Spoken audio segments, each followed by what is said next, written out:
আসসালামু আলাইকুম বন্ধুরা, সবাই কেমন আছেন? তো আজকে আমি আপনাদের সাথে একটি খুশির খবর নিয়ে এসেছি। তো এতদিন তো শুধু বলতাম আমার কবুতর বাচ্চা দেয় না, ডিমে তা দেয়, অনেক কষ্ট করে, ওর পিছনে আমরা অনেক টাকা খরচ করি, অনেক ভিটামিন ওষুধ খাওয়াই আমার হাজব্যান্ড, আমি সারাদিনই ওদেরকে অনেক যত্ন করি। তো মাশাল্লাহ দীর্ঘ 7 মাস পরে আমরা সাকসেস হয়েছি।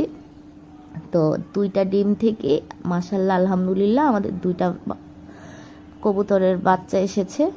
তো আমি তো আজকে অনেক খুশি, ওদেরকে দেখে এত খুশি হয়েছি। তো আমার হাজব্যান্ডও, মানে আমার থেকে আমার হাজব্যান্ড বেশি খুশি।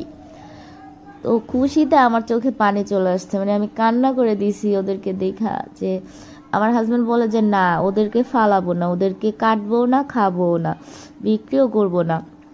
পালা জিনিস অনেক মায়া লাগে, ওদেরকে অনেক মায়া লাগে পালতে।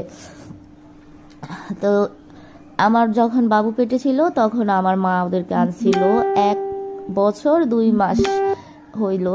তো এই 1 বছর 2 মাসের মধ্যে আমি 3বার বাচ্চা পাইছি। এই নিয়ে মাশাল্লাহ চতুর্থবার। এই যে দেখেন আমার কিউট 2টা বাচ্চা, কিউট। এটা হচ্ছে ওদের বাবা, কালোটা হচ্ছে ওদের বাবা।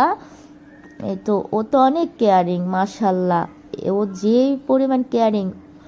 ওদের যে আগের বাচ্চাটা ওইটাও কালো হয়েছে, ওটা মেয়ে। ওরাও আবার ওদের ছাও পাও যেটা পাইছি ওইটাও আবার ডিম নিয়ে বসে আছে। তো মাশাল্লাহ, এই তো আমাদের কবুতরের বাচ্চাগুলোর জন্য সবাই দোয়া করবেন যাতে ওরা সুস্থ মতো বড় হতে পারে। তো এত সুন্দর খুশির খবরটা আমি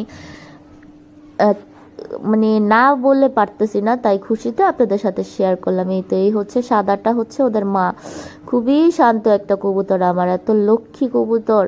ওরা তো আমি অনেক আদর করি, অনেক যে কেয়ারিং ওরা বাচ্চার প্রতি মাশাল্লাহ, অনেক কেয়ারিং, অনেক কেয়ারিং। তো এই যে খোসা 2টা থেকে মাশাল্লাহ কালকে একটা ফুটছে, আজকে সকালে একটা ফুটছে, কালকে রাতে একটা আর আজকে সকালে একটা। একদম এবার টাইমিং মতো 2বারই সুন্দর মতো ফুটছে। তো সবাই দোয়া করবেন ওদের জন্য,